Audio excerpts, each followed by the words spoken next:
to this, the Power of Art talk, and I love doing this. I talk all over Australia about the power of art because I'm absolutely dedicated to the art field. I feel here tonight I've got a lot of converted people. Normally I go to places and a lot of people go, I've got nothing to do with art, I don't like art, I'm here because they made me come. And how many of those have we got? Oh, one up the back there. One of the things I like to say to people is, put up your hand if you have art on your wall.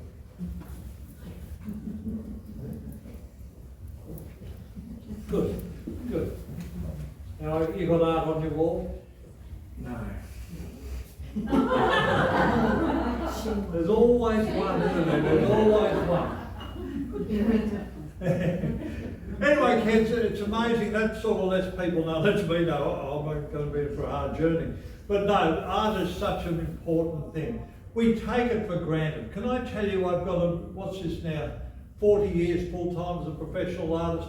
And what I've seen over those years has absolutely amazed me about the importance of art. We go back through history, and I've just got to remember these, remember I've got a geriatric brain. But I go back through, obviously, our Indigenous up to 100,000 years, 60 to 100,000 years of their art. What was it for? To record what they ate, their ceremonial, and really giving us an insight into what went on in that period of time.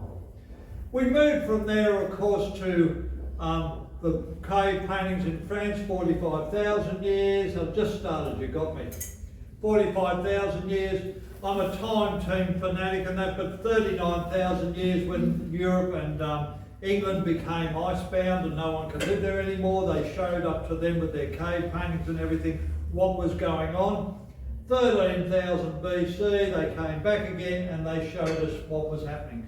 Mesopotamia, 10 to 12,000 years, I won't go on, the Greeks, the Romans, you know, all those events in life, we go back to the history through the arts.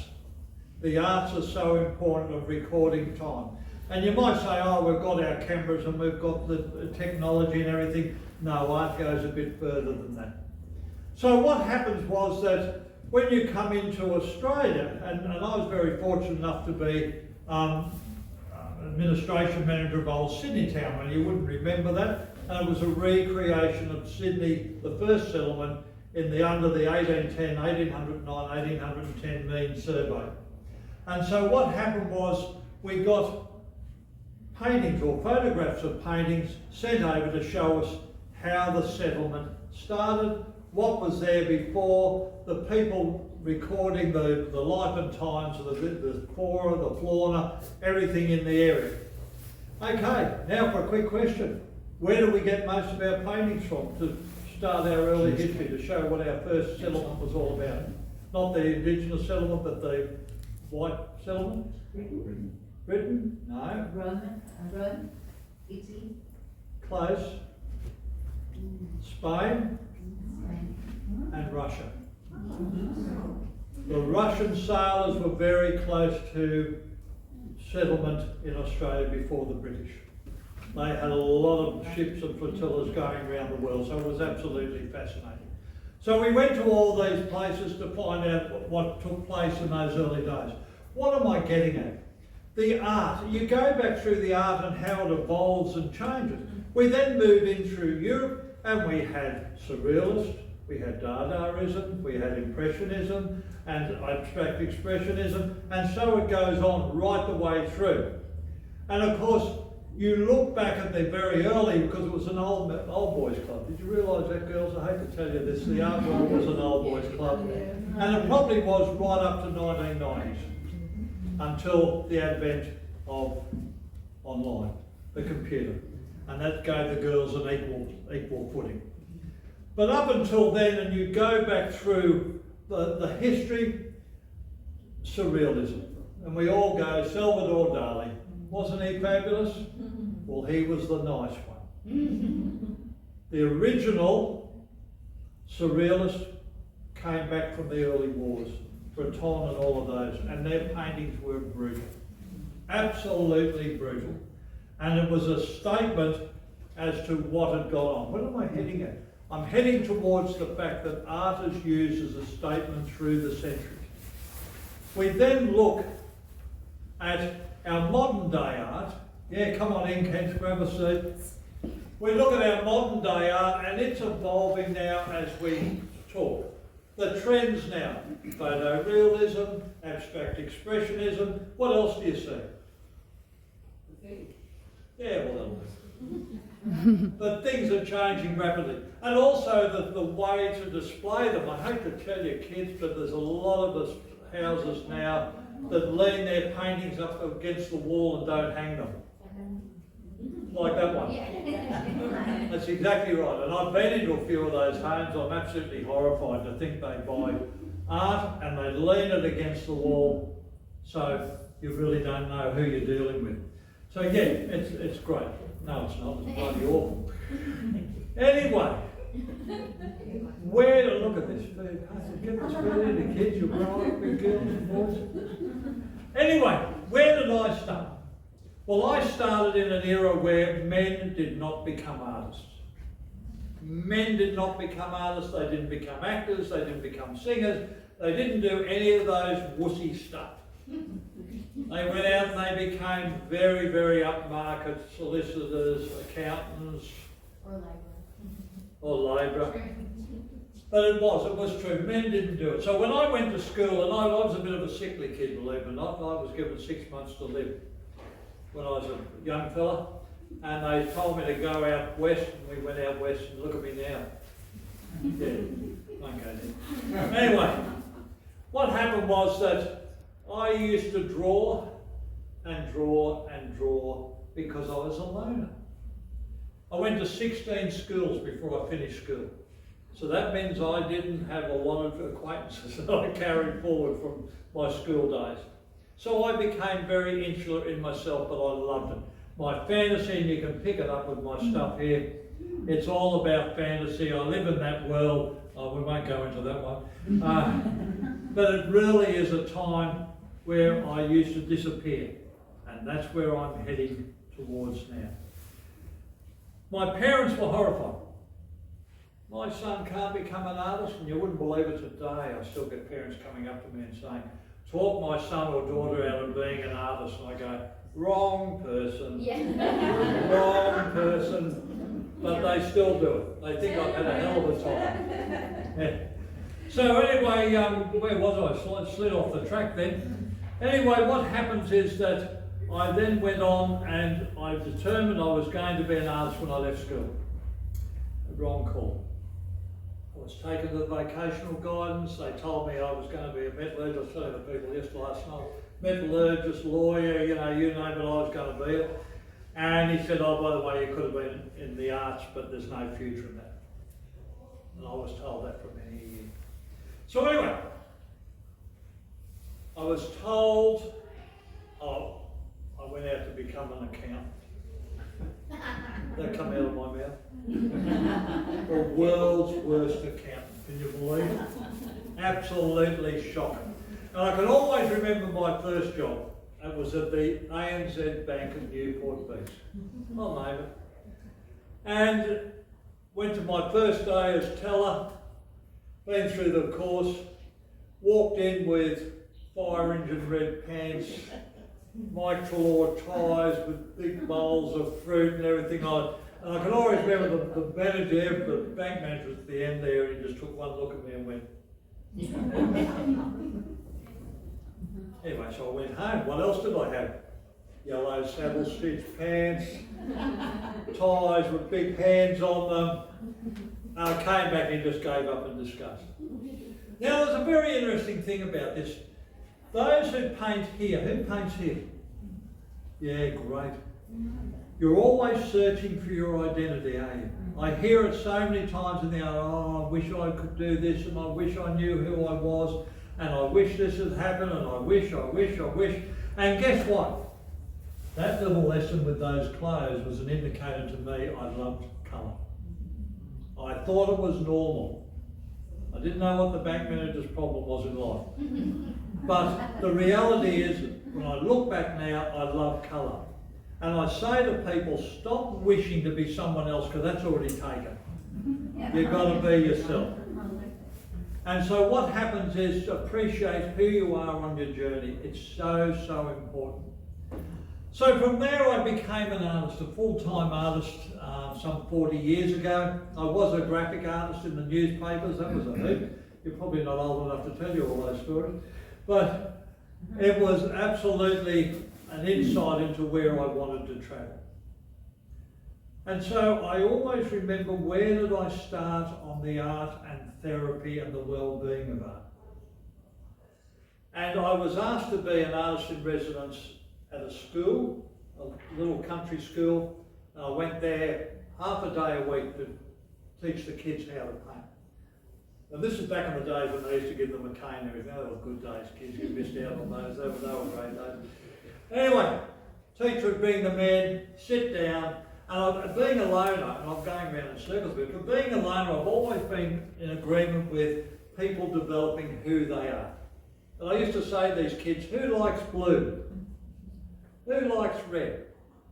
Well, who likes red? I like red. You like blue. And so you'd go through. So what you were doing then was isolating these kids to being themselves.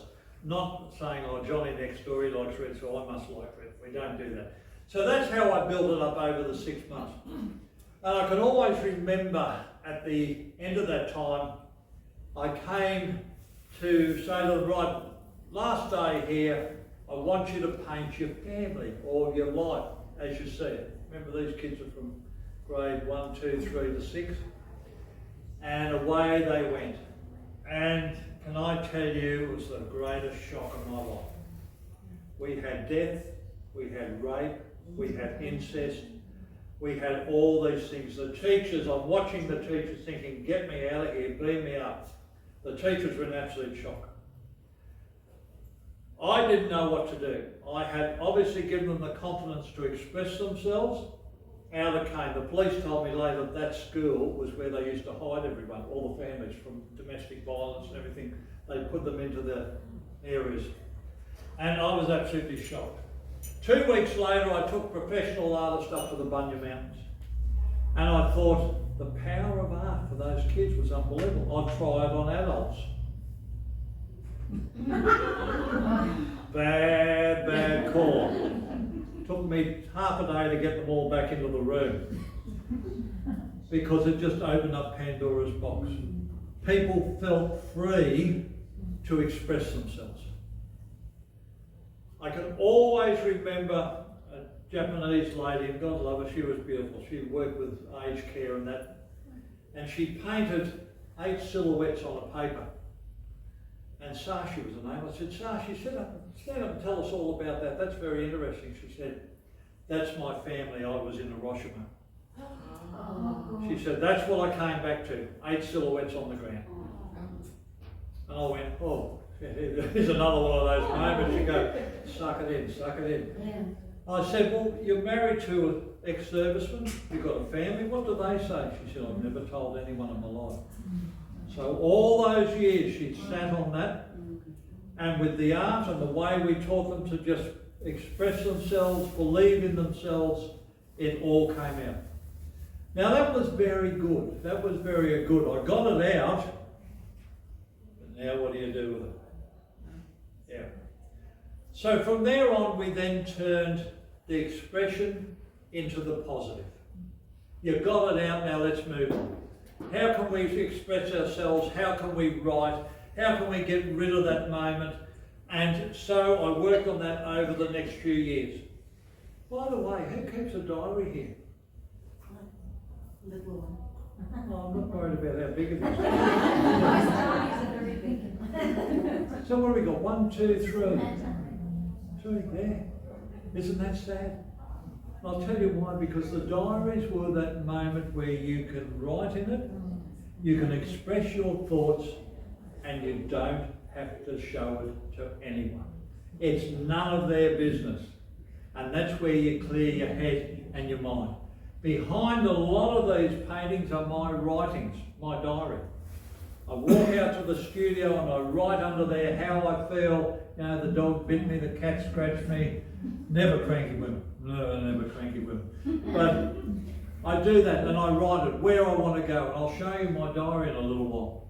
And that is absolutely fabulous because what it does is it clears your mind. It clears your mind to move on for the day.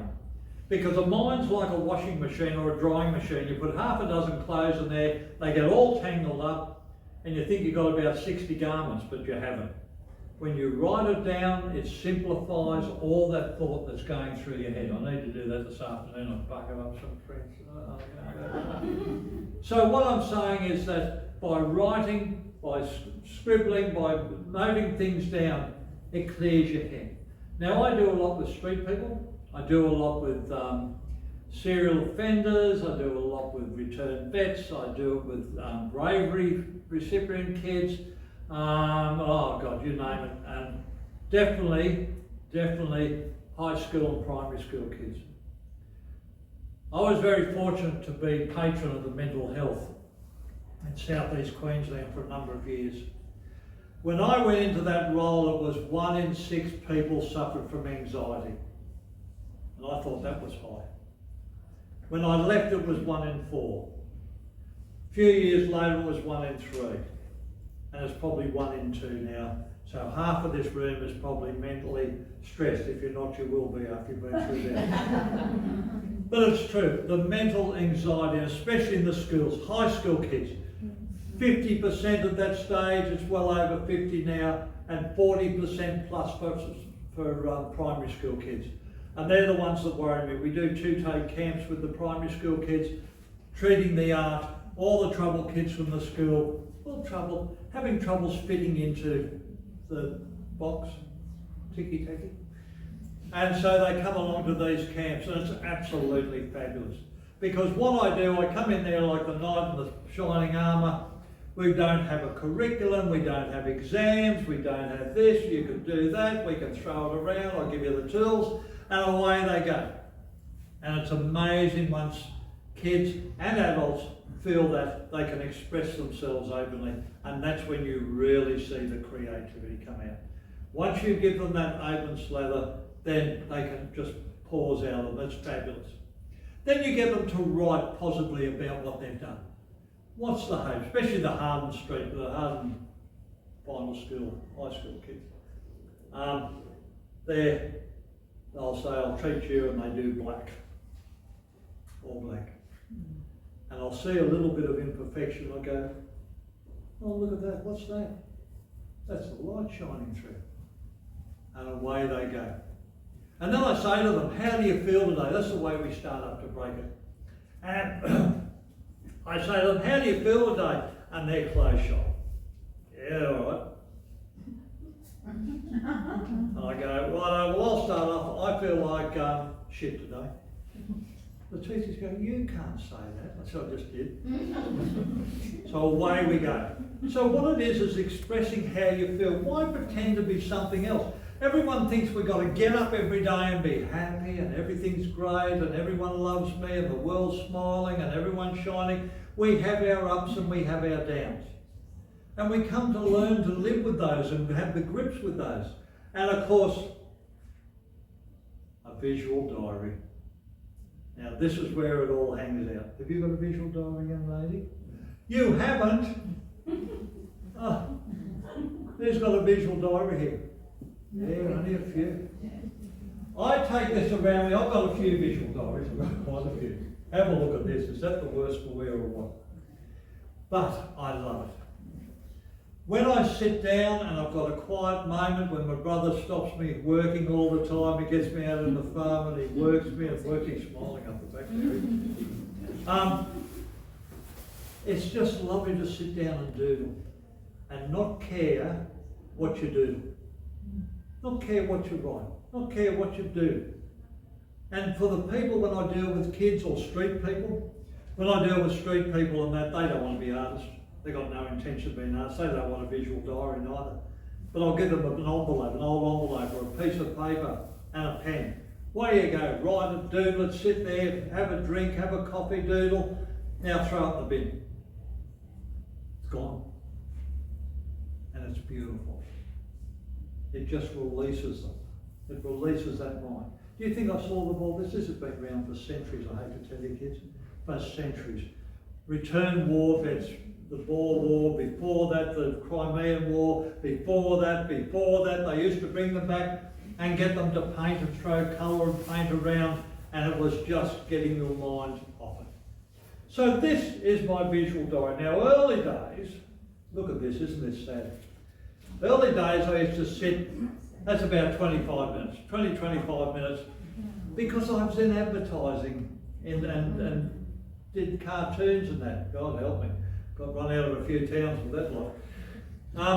And so I'd sit there. Now people go, oh, I've got a camera, I'll just take a photo. No. You sit there and you draw. And so I used that in the early days in here, like stuff like this. I sat there in the early days and I would record where I was copying off something. Now remember, I started with a very vivid imagination. So then you started to do stuff like this. With nothing in my mind. Nothing at all. And so I would just doodle, I would draw, and so it goes on and on and on. And the last one I did, I haven't finished it yet probably, that's the last one I did in between the working bees. And that one there, colouring pencils, looks like nothing, doesn't it? Absolutely nothing on earth. And I start with a doodle there, nothing in my mind. Same as I did the other night, last night, painting that, nothing in my mind. And so what happens is you're just forgetting the world. So all that negativity just goes out the window. So grab yourself a little diary, a little baby one. It's absolutely fabulous. Now, one of the other things I do with this is I sit down and I plan and I write. I write what I want to do, where I want to go, what happens. Now I was sitting, you can't read that, no, you're only a girl. I was sitting on an old balcony of a home I was staying in overnight, and they had all this stuff hanging out of the trees, all the old pots and teapots and everything. And I sat there and it cleared all my head. I sat down and started to write, where did I have to go, what did I have to do? And God, I felt good afterwards. I go back through these now and I look at them and I achieve about 1 out of 10, what I should have done. No, I don't, it's more than that.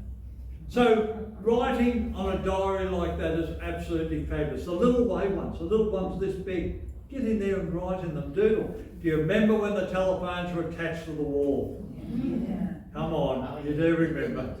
Telephones were attached to the wall. And we had a pen and we had a pad. Yeah.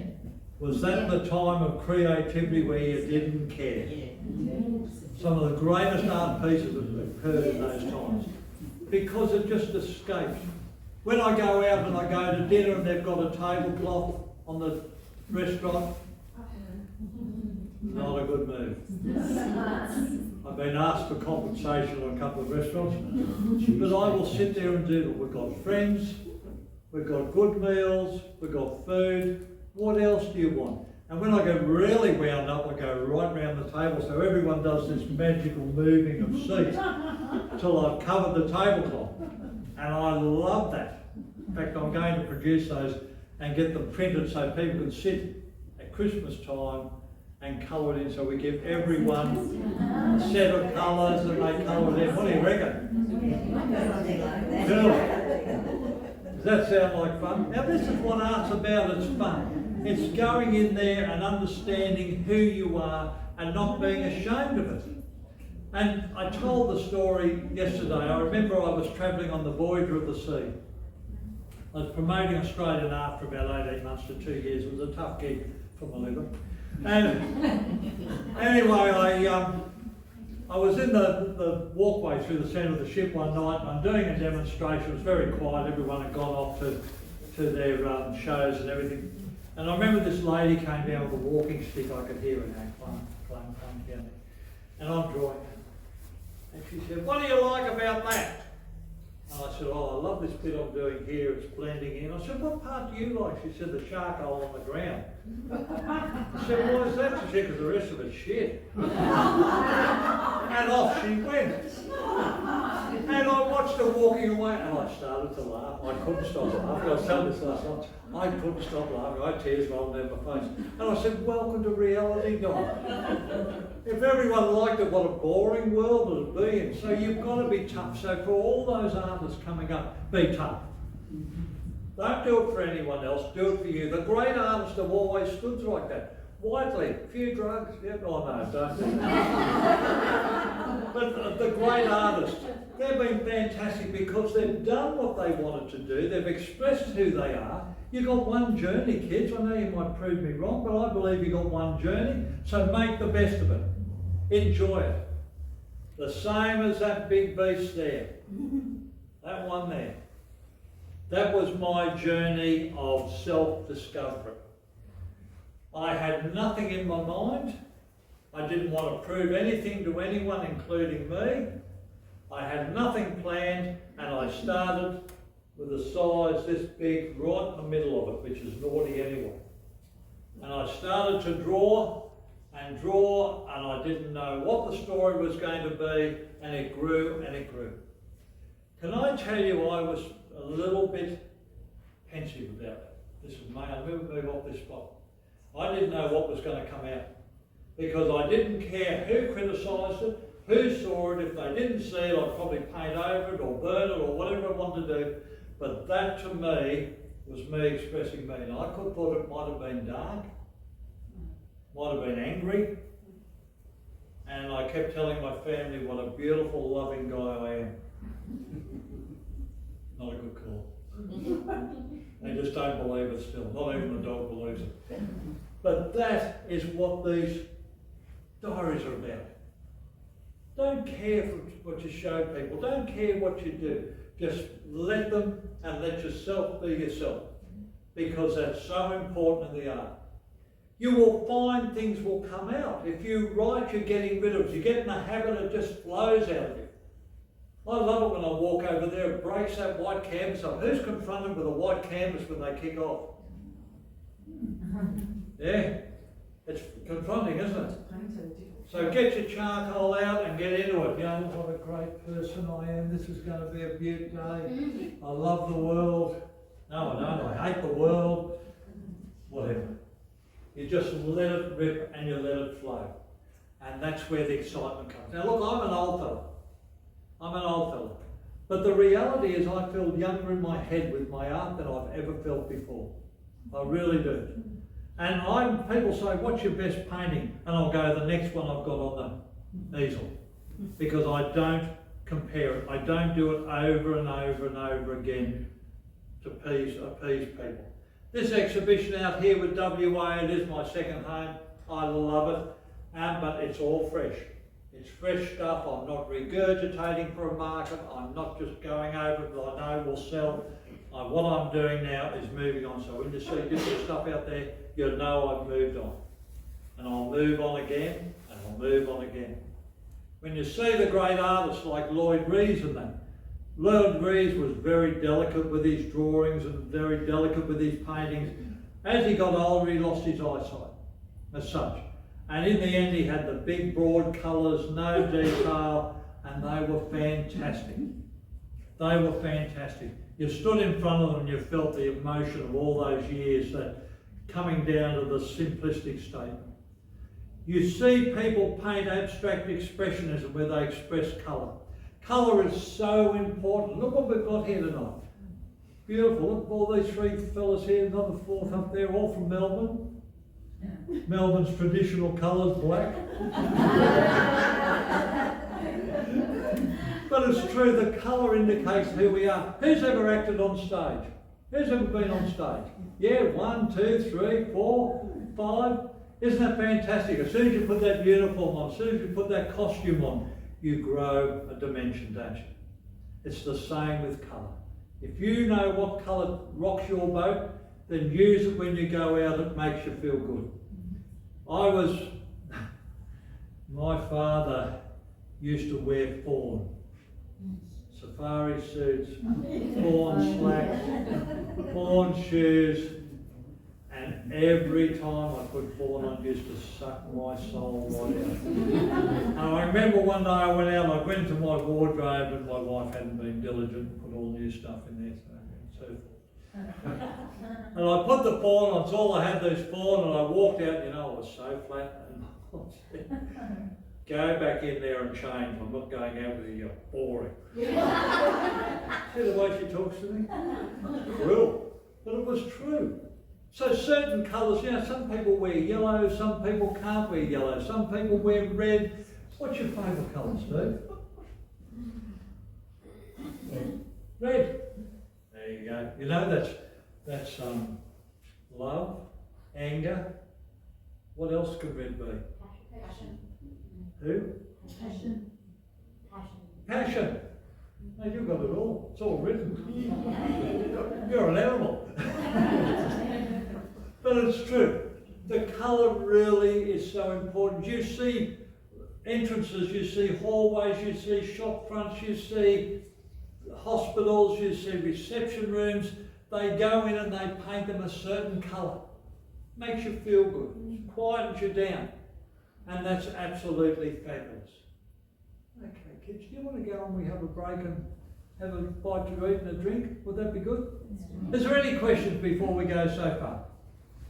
Yes? How many visual diaries do you need to have? Oh, probably about 6. I'm slow. Just don't get it right. Oh no, visual diaries. I've even got these little baby ones. I bought them by accident. And they are fabulous. Because you can slip them in your pocket. Pull them out if you're at the bus stop or you're on a train or whatever you're doing. And just doodle away and write what you're going to do today. I'm going to go shopping today, is that right? I'm going to have the biggest spend ever. I'm going to spend a fortune. Well, obviously you're not married to me. So what happens is this sort of thing is just a way of expressing yourself. Okay, let's go for a break. Any other questions before we go out for a break? Yes? When you spoke about the therapy with the young people and also with adults, and you hear all these heavy stories, so how do you compensate that? Do you also put that maybe in your painting, or is it because you're so colorful that do you have any thoughts on that when you? You're talking about me personally? Yeah, from personally. look. I mean, I wouldn't be able to compensate that if I hear these Yeah, the police have said to me, the police psychologist has said to me a few times, are you taking this home? And that goes for psychiatrists and psychologists. Do you take it home? And the answer is no, I don't. I shed a tear with those if I've got to shed a tear with them. I give them colour, so I've got to colour them. It was made very clear to me in my early days, you can't save everyone. If you go around thinking you've got to save everyone, it ain't going to happen. Well, not on this trip anyway.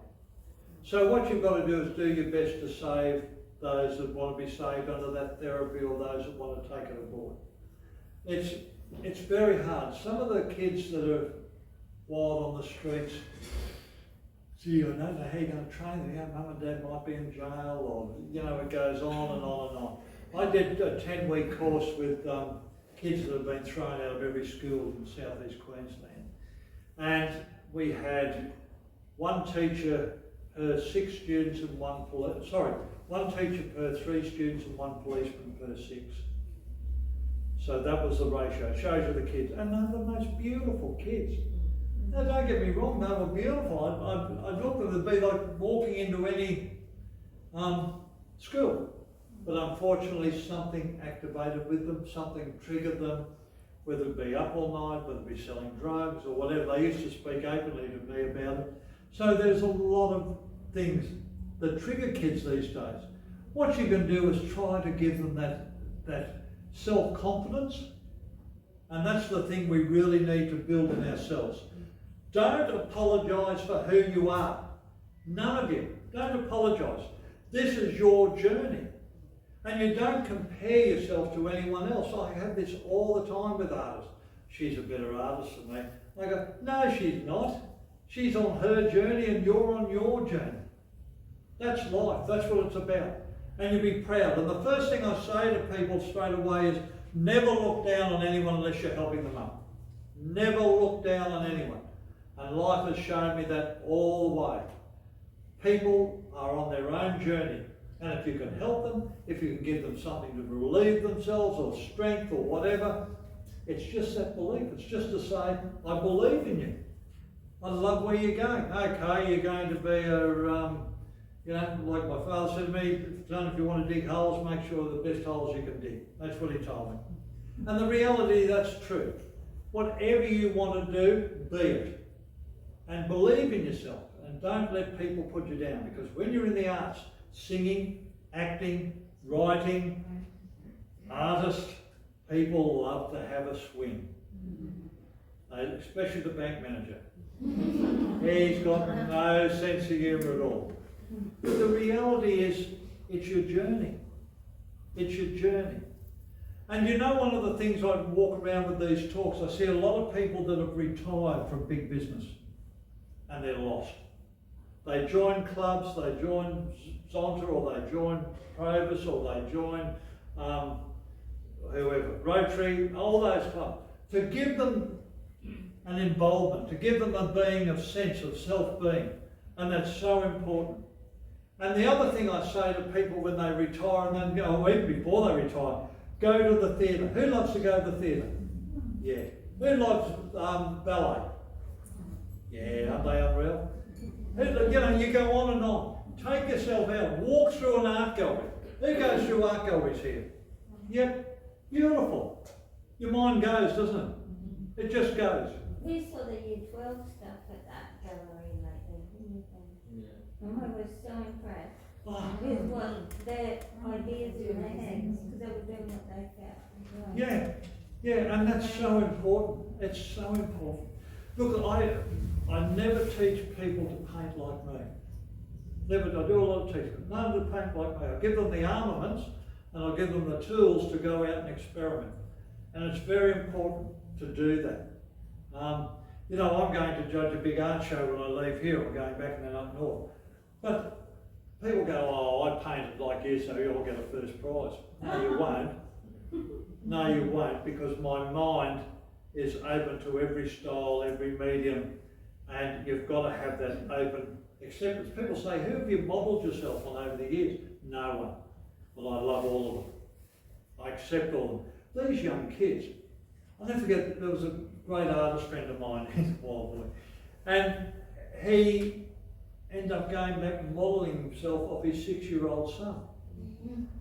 The way they draw the figures. Mine aren't far off that neither, and so on. Because you're going back to the statement, you're going back to simplicity. But that was his journey.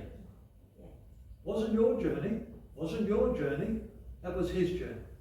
And so be very proud of that. And keep moving out of your comfort zone.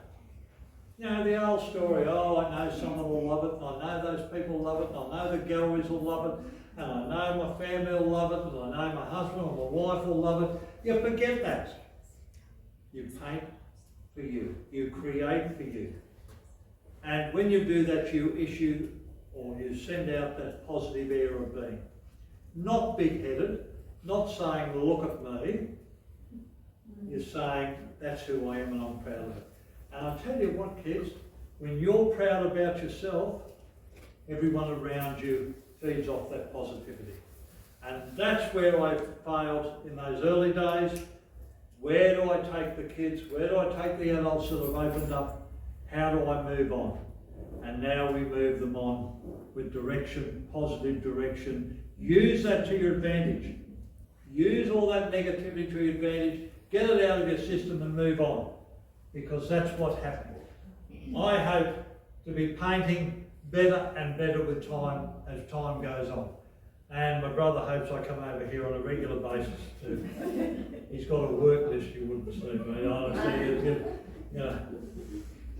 But it's very true. You've just got to keep that imagination, that feeling of young going all the time with yourself. Okay, kids, let's go have a cuppa and a drink.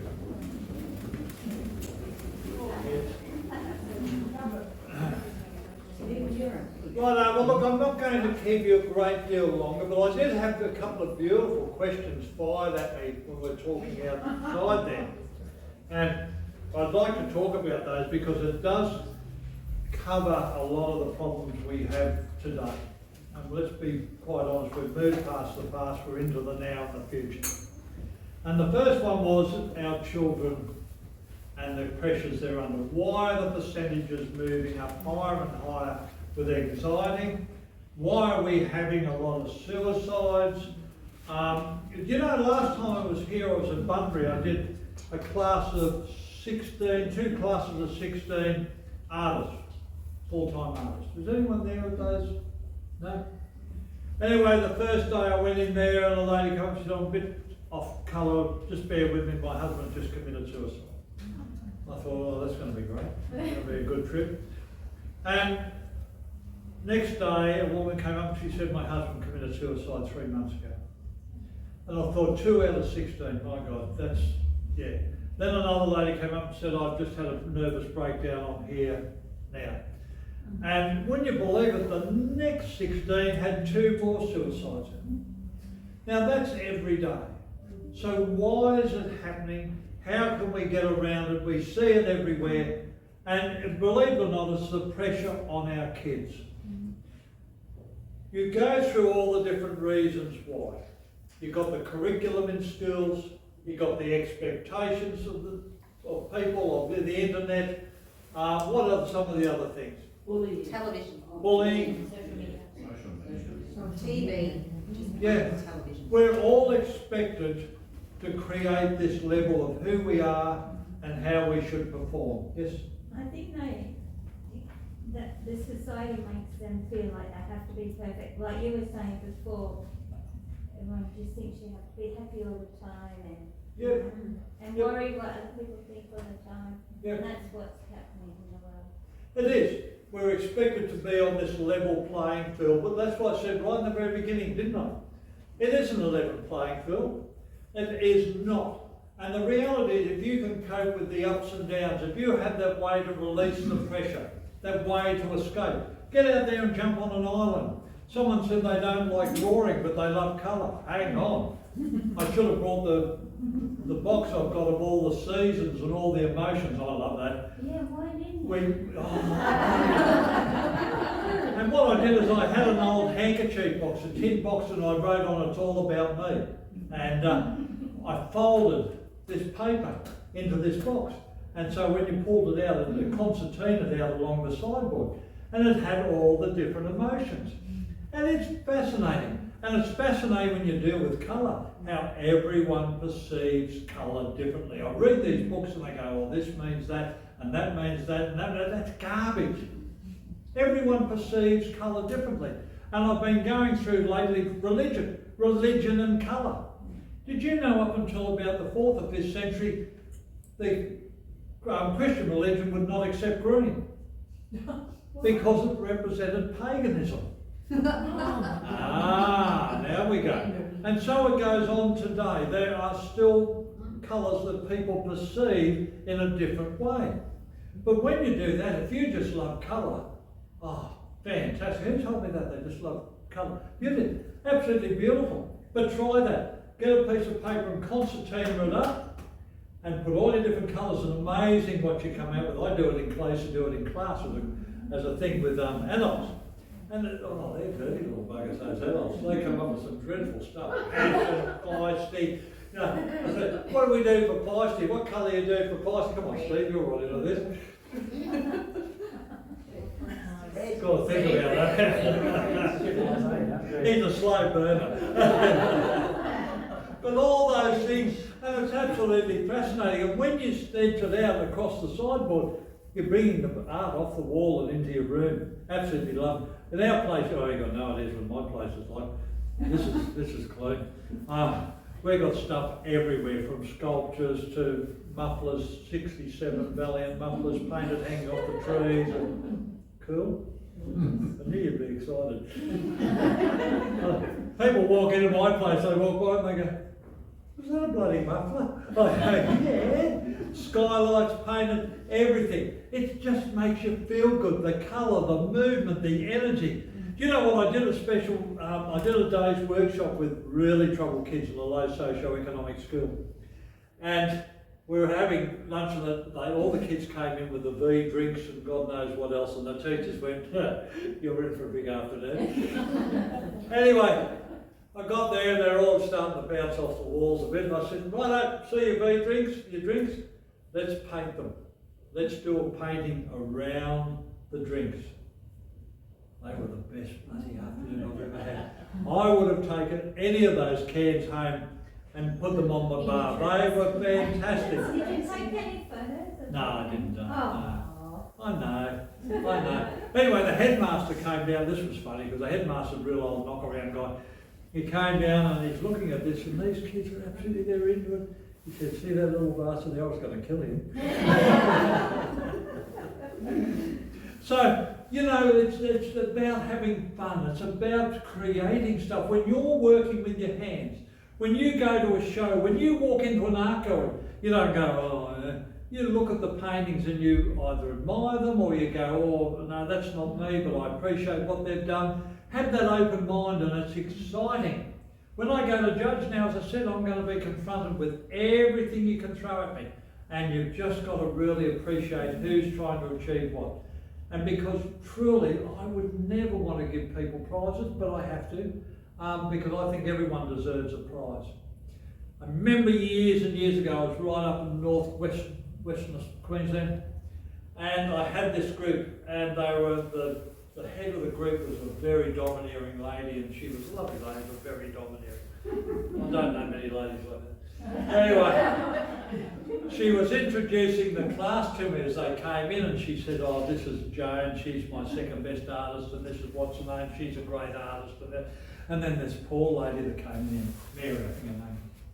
And she said, this is Mary, she's got no talent. Well, Mary said to me, she's got no talent at all, she's just here for the companionship, and she's filling the seat. I went, oh my God, you've got to be kidding. So anyway, we got into it, and they were all used to copying photographs, and they were used to being photorealistic. Mary was an abstractionist. Different things. So Mary in 4 days just set the world alight, not that the rest of the class realised, but absolutely unbelievable. Mary went on to win 3 major art shows on the East Coast with her abstract. 5 years later I go back, oh, this is Joan, she's my second best, and this is Mary, she's here just to fill the seat because she'd gone back to being controlled by those people. So don't let your husbands do that to you, girls. Or your partners. Oh God, that was only a photo. Or your partners. You just be yourself and be proud of yourself and create for yourself. It's absolutely essential. And that's what art and creativity is all about. And I have it all the time. People go, oh, we can't agree on a painting. Well, I go, well, that's good. You should have yours and she should have And the other thing that's very important, never have negative art on your wall. Never have negative art on your wall, because it absolutely engulfs you. And I went out and I sold a piece to a place, and it was a big South African painting. And she said to me, she said, I want to brighten up, my husband's a bit depressive.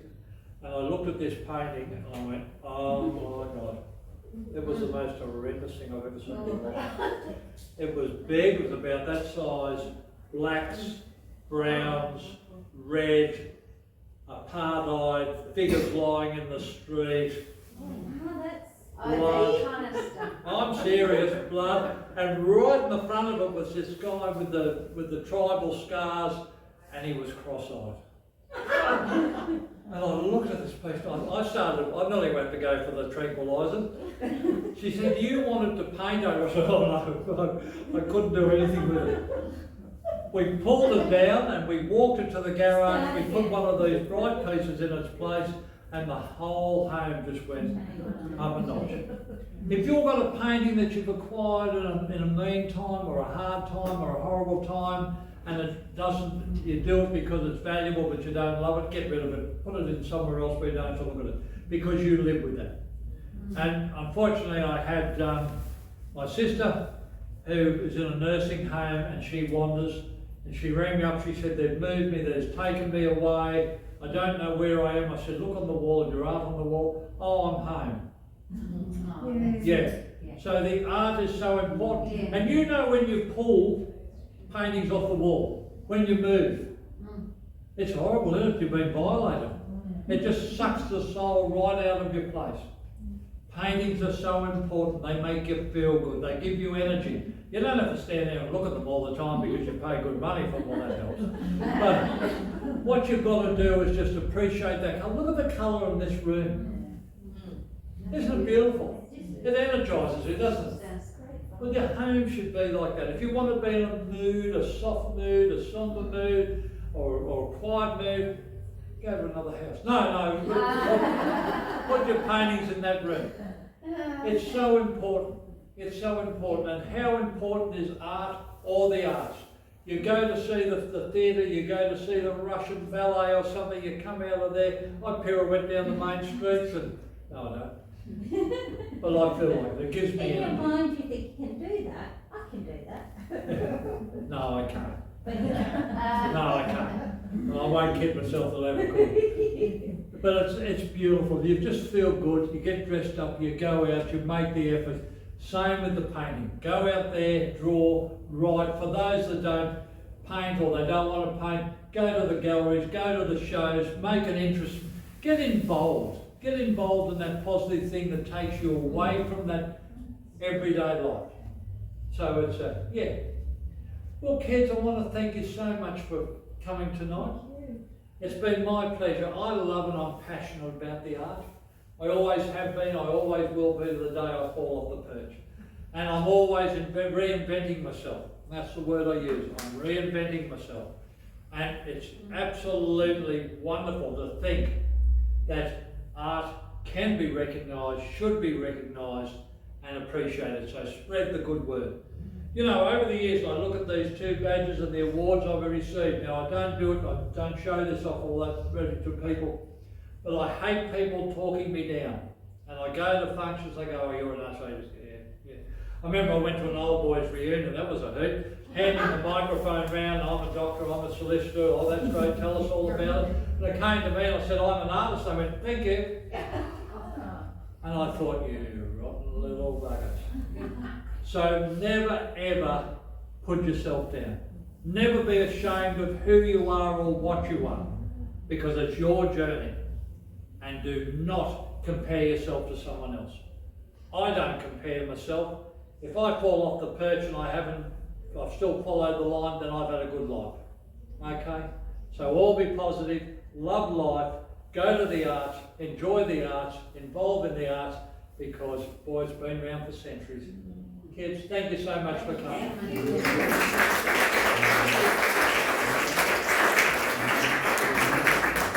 And of course, there's a fire painting on the way out. Just give it out. Anyway, kids, thank you very much.